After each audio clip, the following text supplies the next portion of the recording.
Bonjour à tous et à toutes, je suis ravie de vous retrouver aujourd'hui en vidéo pour vous présenter mon deuxième point lecture pour le mois d'août. C'est un point lecture en fait qui regroupe des livres que j'ai lus il y a de ça 2 semaines et des livres que j'ai terminés beaucoup plus récemment puisque je vous prépare un autre point lecture qui arrivera un petit peu plus tard, qui sera dédié à la rentrée littéraire, et encore une vidéo un peu spéciale sur une saga que j'ai lue durant l'été et du coup voilà, que je n'inclus pas ici. Du coup dans cette vidéo j'ai quand même 4 romans ainsi que 2 titres graphiques à vous présenter. Côté roman, je vous parlerai tout d'abord de Strawberry Moon, la fille de la lune par Laïa Lopez. Ensuite je vous parlerai de Après la vague par Oriane Charpentier. Puis ce sera au tour de La cité des chimères par Vania Prats. Après je vous parlerai du Chant d'Achille par Madeline Miller. Et côté graphique, je vous parlerai de Blue au pays des songes, le tome 1 par David Tosello.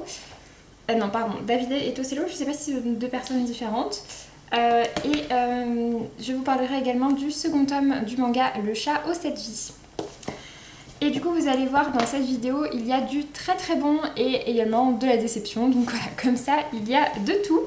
Je vais donc commencer par Strawberry Moon donc de Laïa Lopez, la fille de la lune, qui est publiée aux éditions Hachette. C'est un titre qui me semblait absolument parfait pour cet été et j'avais peur que si je ne le lisais pas immédiatement, je le laisse traîner jusqu'à l'été prochain dans ma palle, ce qui n'était pas le but.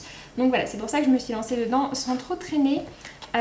C'est une série qui comportera plusieurs tomes. Il me semble avoir vu que le tome 2 devrait sortir en novembre, c'est ça, 2020, donc il devrait arriver assez rapidement s'il n'est pas repoussé. Donc Laïa Lopez est une autrice espagnole qui est également présente sur Instagram où vous pouvez voir ses dessins, puisque du coup il s'agit d'un roman, et j'insiste bien là-dessus, il s'agit d'un roman, mais il y a également quelques illustrations qui accompagnent le récit, parfois voilà, avec des grandes doubles planches comme ça. Parfois sous forme de petites bandes dessinées qui reprennent un petit peu ce qui a été dit dans les pages précédentes. Et puis voilà, parfois comme ici où ce sont juste vraiment des illustrations. Pour ce qui est de l'histoire, c'est une histoire qui est un petit peu... Ouais, c'est une histoire qui est assez simple au départ, mais qui part un petit peu dans pas mal de choses et c'est un petit peu un reproche. Mais je vous dirai ça un petit peu plus tard. Pour ce qui est donc de l'histoire, on suit cette jeune fille qui est donc une sirène qui s'appelle Diana, qui vit dans une lagune et il existe un moyen pour les sirènes en fait qui le souhaitent de partir dans le monde des vivants. Ça ne concerne que quelques-uns des sirènes et du coup ils se retrouvent avec les humains et plus particulièrement ils se retrouvent à aller étudier à la fac. Donc ça se passe toujours au même endroit et du coup il y a une sorte de communauté de sirènes qui vivent cachées parmi les humains et qui s'entraident à chaque fois qu'il y a une nouvelle personne qui arrive. Donc c'est le cas de Diana quand elle arrive.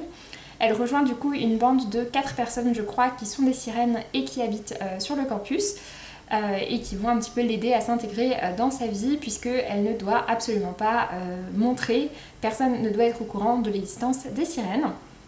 En parallèle de ça, il y a de mystérieuses disparitions qui commencent à frapper sévèrement le campus et qui s'accentuent ces dernières semaines. Donc voilà, il y a un petit peu un mystère autour de ça. Les étudiants qu'on retrouve sont complètement vides et paraissent très étranges. Ça arrive régulièrement le soir quand un étudiant est un peu tout seul et voilà, il disparaît et quand il revient, il est complètement changé. Pour ce qui est de l'histoire, du coup, ça se passe dans une ambiance très estivale. C'est tout à fait adapté à la saison en termes de lecture. Après, comme je vous disais, donc il y a cette intrigue principale, enfin ces 2 intrigues principales, donc le fait que Diana arrive dans le monde des humains et les disparitions, mais il y a également de très nombreuses histoires secondaires, puisqu'en fait, donc Diana va assez vite rencontrer un jeune homme qui est humain, ce qui va poser quelques soucis, etc. Et en fait, pour faire simple, chaque personnage, donc finalement Diana, les 4 sirènes, plus l'humain, plus sa sœur, ont chacun un background et chacun des histoires personnelles qui sont inclus dans le récit, donc ce qui commence à faire un peu beaucoup pour un récit aussi court. Et finalement j'ai trouvé que l'autrice s'attardait parfois un peu trop sur les histoires personnelles de chacun, on ne comprend pas trop où nous mènent certains petits mystères en fait qui sont propres à chaque personnage secondaire. Alors qu'on aimerait un peu plus voir avancer l'histoire principale, puisque du coup l'histoire principale n'est absolument pas résolue ici, bien au contraire, ce qui nous laisse vraiment à penser qu'il faudra lire la suite pour avoir une suite de l'histoire. Je sais même pas si ce sera une résolution, je sais pas combien de tomes sont prévus, mais voilà. Sinon les dessins sont très jolis, l'écriture est assez simple, ça se lit de manière assez fluide, c'est pas le récit le mieux écrit, mais voilà, ça remplit bien son rôle de petite lecture d'été, si ce n'est voilà, que pour ma part j'aurais peut-être aimé que l'histoire se concentre un peu plus sur une histoire vraiment principale et parte un peu moins dans plein de divagations qui en font également je trouve un peu trop pour un seul récit. Donc voilà, du coup celui-ci ça a été plutôt une chouette lecture, je verrai si je lis la suite ou pas, je ne suis pas encore tout à fait fixée, et du coup je lui ai mis la note de 15 sur 20. Ensuite je me suis lancée dans Après la vague par Oriane Charpentier, donc aux éditions Gallimard dans leur collection Pôle Fiction. C'est un très court récit. Ce qui m'avait donné très envie, c'est que c'est un récit qui commence lors du tsunami qui frappe le Sri Lanka en 2004. Et suite à ce tsunami, Maxime, un adolescent, va perdre sa sœur jumelle qui va décéder lors du tsunami.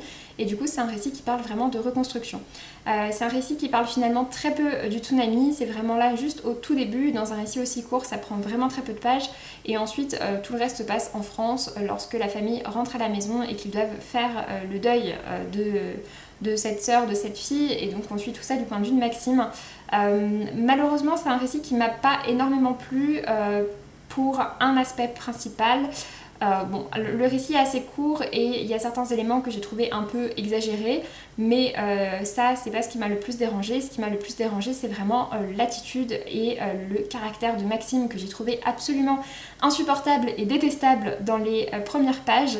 Et du coup malheureusement j'étais pas très atteinte par ce qui lui arrivait par la suite, c'est-à-dire que j'étais triste pour sa sœur qui avait l'air d'être une très belle personne, mais j'ai trouvé que lui c'était quand même une sacrée enflure, et les mots qu'il sort à sa sœur au début du récit me sont vraiment restés en travers de la gorge pendant ma lecture, même si on revient un petit peu dessus à la fin. Voilà, ça m'a pas permis de m'attacher à ce personnage ni de ressentir ses émotions. Voilà, j'étais triste pour sa sœur mais vraiment pas pour lui.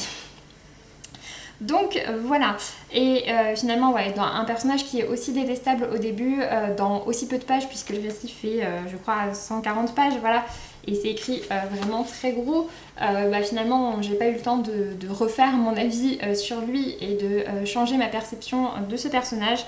Donc voilà, ça n'a pas fait avec moi pour cette raison, et puis finalement il y a très peu, voilà, le tsunami j'aurais aimé également que ça prenne un peu plus de place, finalement c'est pas du tout de ça dont ça parle ici. Après sur ce qui est vraiment de la reconstruction après une tragédie, je trouve qu'il y a quand même des choses qui sont intéressantes, tout n'est pas jeté loin de là. Il y a des choses qui sont intéressantes, il y a des choses qui sont bien faites, mais voilà, j'ai pas réussi à m'attacher au personnage et à vraiment entrer dans le récit, et c'est pour ça que j'ai mis la note de 14 sur 20. Ensuite je me suis lancée pour le coup dans une très bonne lecture, et plus exactement dans les deux prochaines lectures sont vraiment de très très bonnes lectures. Tout d'abord je me suis lancée dans La Cité des Chimères par Vania Pratt aux éditions Snag. C'est un roman que j'ai lu dans le cadre du PLIB, donc le prix de l'imaginaire, prix de la littérature de l'imaginaire Booktubers App, dont je suis à nouveau jury cette année, et il s'agit du coup de l'un des 5 finalistes. Ce dont j'étais très contente parce que c'est un titre qui me tentait bien, mais je sais pas pour autant si je me serais lancée sans le PLIB, ou alors je me serais peut-être lancée dans encore super longtemps. Et franchement je suis très contente d'avoir lu ce récit, c'est un récit que j'ai beaucoup apprécié. Par contre c'est pas forcément un récit que je vous conseille de lire pour son histoire, mais plus pour son ambiance et pour son univers, que j'ai trouvé absolument géniaux. Et pour le coup, moi qui ne savais jamais forcément trop quoi répondre aux questions, vous savez les questions dans les tags où on vous demande dans quel univers vous voudriez habiter, quel univers vous voudriez visiter, clairement celui-ci il fait super envie, et j'avais très envie d'aller découvrir tous les recoins de l'univers. Vraiment c'est un titre qui m'a beaucoup plu par cet aspect. Pour ce qui est donc de l'histoire, on suit l'histoire de Céleste.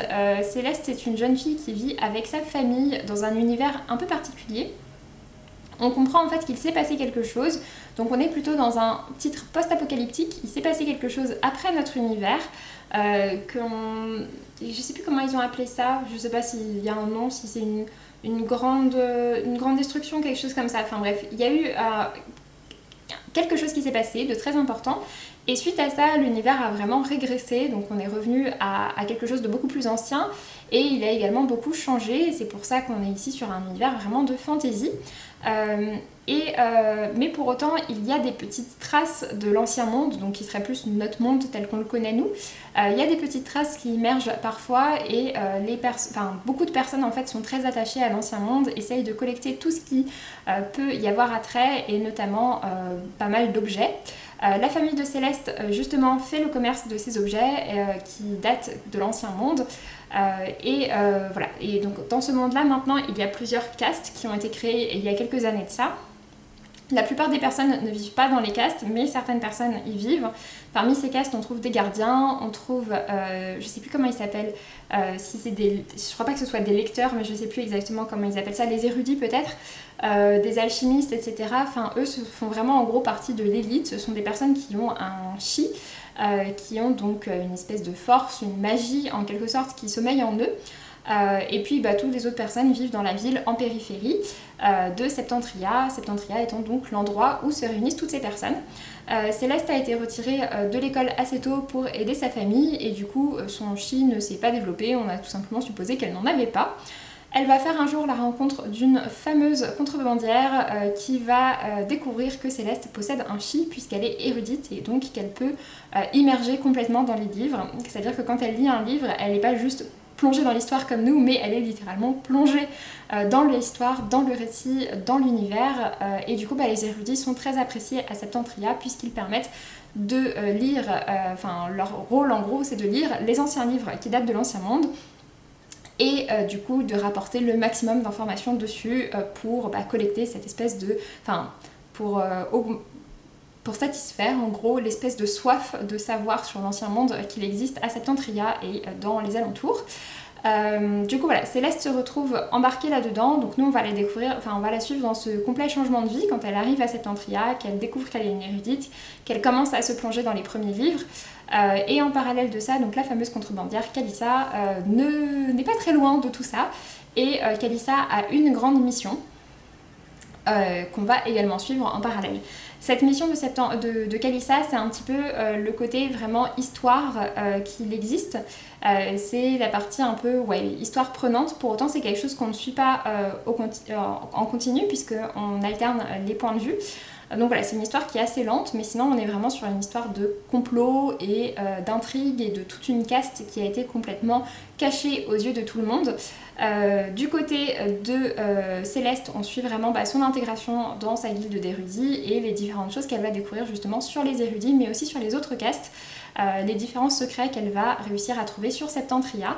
Elle est accompagnée de son colocataire qui s'appelle Daniel et qui est un superbe personnage. De manière générale, j'ai trouvé les personnages vraiment superbes, ils sont tous très attachants, que ce soit Kalissa et sa bande ou Céleste et Daniel. Vraiment, j'ai adoré les personnages, j'ai adoré l'univers, j'ai adoré me plonger dans Septentria. Il y a plein de choses imaginées pour cet univers, et j'aime également beaucoup la place justement des livres et du savoir apporté par les livres qui est présente dans ce récit. On sent vraiment tout l'amour des livres de Vania Pratt dans le récit. Et à côté de ça, du coup, cette ambiance de ce monde très tourné finalement vers l'ancien monde a un côté finalement très nostalgique que j'ai trouvé également très appréciable, et vraiment c'est un titre, voilà, comme je dis, j'ai adoré, j'aurais adoré avoir le pouvoir de Céleste pour le coup, pour pouvoir vraiment plonger dans cet univers et le découvrir complètement, parce qu'il y a plein de choses hyper intéressantes dedans. Je ne peux même pas tout vous dire, mais voilà, c'était vraiment très chouette. C'est également un récit dans lequel il n'y a pas de romance, ce qui est quelque chose que je tiens à souligner, puisque je trouve que parfois les romances sont ajoutées un petit peu pour rien, parce que voilà, ça doit faire partie des ingrédients du récit young adulte. En l'occurrence, il n'y en a pas. Et donc oui, c'est un récit qui est classé en young adulte, ça reste un récit qui n'est pas forcément très rapide, mais plus un récit d'ambiance, je trouve. Donc il plaira également à un public plus âgé. Et par contre, si vous avez vraiment besoin qu'il se passe plein de choses dans un récit, c'est du coup pas forcément un titre qui va tant vous plaire que ça, mais si l'univers vous intrigue, allez-y quand même. Mais voilà, vraiment un très beau livre, un récit que j'ai beaucoup aimé, et ça ne m'arrange pas pour mon vote pour le PLIB parce que j'avais déjà beaucoup aimé les 3 autres finalistes que j'avais lus. Donc voilà, du coup le choix va être un petit peu coriace. Pour ce qui est du coup du dernier roman que je vous présente aujourd'hui, il s'agit du Chant d'Achille par Madeline Miller aux éditions Pocket. J'avais lu l'été dernier Circé, j'ai eu envie cet été de me plonger dans le Chant d'Achille qui est le précédent de l'autrice. Elle revisite ici aussi donc une autre part de la mythologie et c'était absolument génial. Voilà, j'avais adoré Circé pour son aspect sur la féminité, sur la maternité, sur la solitude aussi beaucoup, que j'avais trouvé vraiment très touchant. Et j'avais été très surprise par la fluidité de la plume de Madeline Miller. Par rapport au type de récit, je m'attendais à quelque chose de beaucoup plus lourd finalement dans l'écriture et de beaucoup moins captivant. Donc vraiment ça avait été une très très belle surprise. Pour ce qui est du chant d'Achille, j'ai retrouvé avec très grand plaisir la plume hyper fluide qui nous entraîne du début à la fin du récit. C'est vraiment un récit que j'ai dévoré pour ma part. Donc voilà, vraiment un titre très très agréable. Et par rapport à Circé, je l'ai également trouvé plutôt plus simple à suivre si vous n'êtes pas méga calé en mythologie. Voilà, je trouve que celui-ci est assez abordable, même si c'est pas un sujet que vous connaissez très bien et que vous maîtrisez très bien. Chaque personnage est plutôt bien introduit et je trouve qu'on s'y retrouve assez bien. Pour le coup, donc on va suivre l'histoire d'Achille, mais on ne la suit pas du point de vue d'Achille, on la suit du point de vue de Patrocle, qui est un jeune prince assez maladroit et pas forcément très aimé par sa famille. Un jour, il va arriver quelque chose et suite à ça, Patrocle va se retrouver en exil. Lorsqu'il est en exil, il est recueilli par un roi qui décide de l'élever. C'est un roi qui recueille pas mal d'enfants et de princes mis en exil ou pas mal d'enfants de manière générale. Et ce roi est le père d'Achille, qu'il a eu avec une nymphe des eaux, et donc voilà, il a une mère assez particulière, et donc les deux adolescents vont grandir ensemble et vont nouer une magnifique relation. Autant voilà, Circé parlait beaucoup de solitude, autant ici on parle vraiment de la relation entre ces personnages, et c'est une relation que j'ai adoré voir se développer. J'ai particulièrement aimé toute la partie de leur adolescence lorsqu'ils font leur apprentissage, que j'ai trouvé extrêmement passionnante et voilà, et vraiment super chouette. Et puis c'est également le moment où leur relation se développe le plus. Tout ça donc jusqu'à ce qu'ils partent à la guerre, ce qui occupe quand même peut-être la moitié du récit.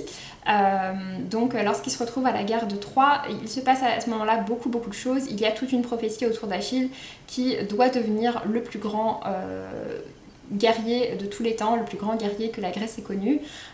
Et Patrocle est très inquiet puisqu'il sait que pour qu'il devienne ce plus grand guerrier, pour qu'il meure et devienne un dieu, et bien il faut qu'il meure. Donc voilà, Patrocle est assez en retrait par rapport à tout ça. De son côté, c'est absolument pas quelqu'un qui aime faire la guerre, c'est quelqu'un d'assez paisible et vraiment c'est quelqu'un avec un caractère très très touchant et un personnage que j'ai beaucoup apprécié. Donc voilà, vraiment un roman que j'ai beaucoup apprécié, ça a été pour moi un petit coup de cœur, j'ai mis la note de 19/20, c'est vraiment un récit que j'ai adoré. J'ai vu que Madeline Miller a sorti un 3e titre qui n'est pas encore traduit en français, j'espère qu'il le sera prochainement et qu'elle continuera à écrire d'autres récits.